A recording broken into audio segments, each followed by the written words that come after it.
welcome to Two Car Pros. My name is Ryan, and today I'm going to go over why your multimeter could be lying to you, leading you down the wrong automotive diagnostic path. So when you're trying to figure something out in your electrical automotive system, a lot of people will say to take it apart and test it with a multimeter, and that sometimes works, but I'm going to show you the cases it doesn't. So if your multimeter is lying to you, how do you catch it and what do you do? Well, I'm going to walk you down an exact scenario that's happened to me countless times.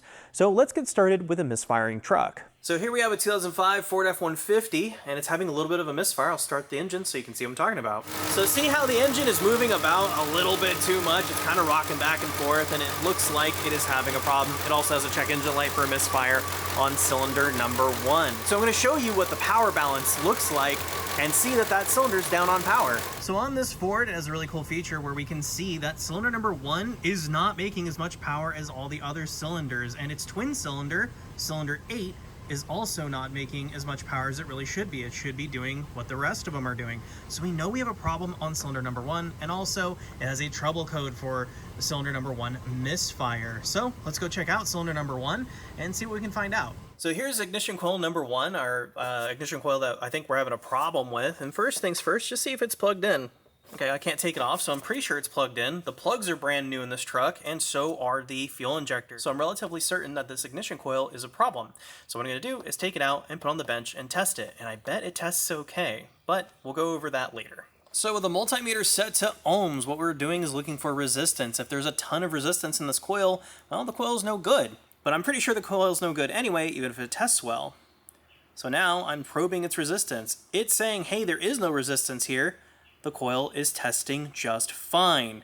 Now, let me get a new one. We're going to test that, and then we're going to put it in the truck and see if it fixes it. So here's a brand new ignition coil I just got from the Ford dealership, so I know this one's good. Let's test it. And look at that. It tests good as well. But again, I bet if I put this one in the truck, it'll fix the problem. Now check it out. Look how nice and smooth the engine is idling. It's not doing this. It's just nice and level, nice and smooth, and looks awesome. Let's go ahead and check the power meter on my fancy scanner to verify that. So now I can show you, look, cylinder number 1 is happy again. Even though both coils tested fine, the first one was no good and the second one was the fix. So what gives with that? Well, let's go explore it. So in front of you, I have 3 seemingly different objects. Just a regular bunch of wire, a relay with the cover popped off, and a camshaft positioning sensor. You might think these are all different, but they're actually the same. They work on the same principle, essentially. They all rely on copper being wound up and insulated from each other. So this uses a regular conventional, probably vinyl insulation to prevent this from grounding out.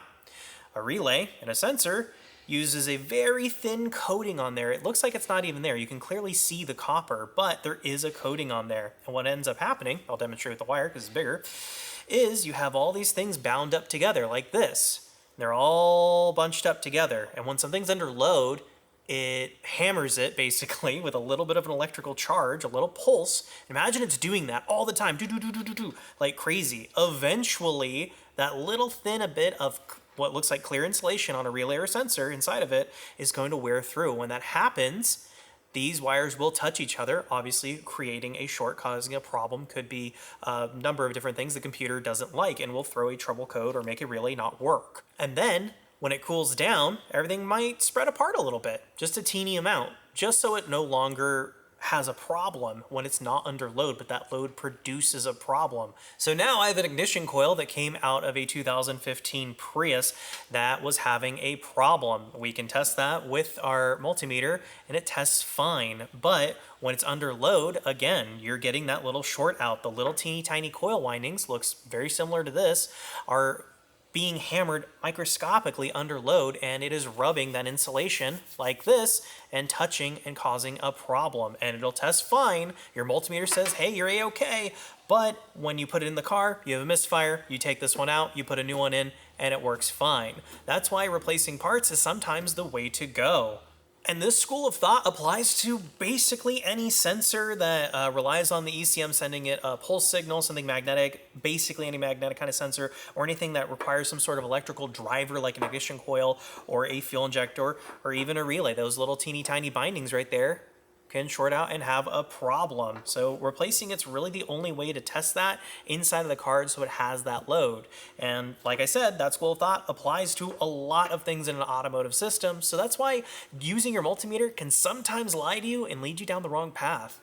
So that's how you can tell when your multimeter is lying to you. In this profession, we sort of get a reputation of two types of mechanics, one that replaces parts and one that tests parts. And in my experience, when you're working on cars, replacing parts often eliminates different variables. So let's say in the situation we had before where we thought the ignition coil was okay because it's testing okay, well then you'd move on to spark on the plug and the fuel injector and maybe a sensor or two, and all of a sudden you're down a huge rabbit hole of testing things, where in reality you could have just replaced the coil and been done in 20 minutes. So that's just kind of a case-by-case basis. So if you're pulling your hair out and you're not really sure why something is testing right but working wrong, well now you know that sometimes it's just better to replace that part and not put all your faith in your multimeter. Of course, you could test this with an oscilloscope actively while it's on the truck or car, but I don't have one and I'm willing to bet you don't have one either. Thank you so very much for watching. If you found this video helpful at all, please consider becoming a member by clicking that join button down below. It's a direct way to help my channel out so I can keep producing content like this. Barring that, a like, comment, and subscription go a huge way in helping my channel out. It tells YouTube that I did a good job. Thank you so much for watching, and I'll see you next time.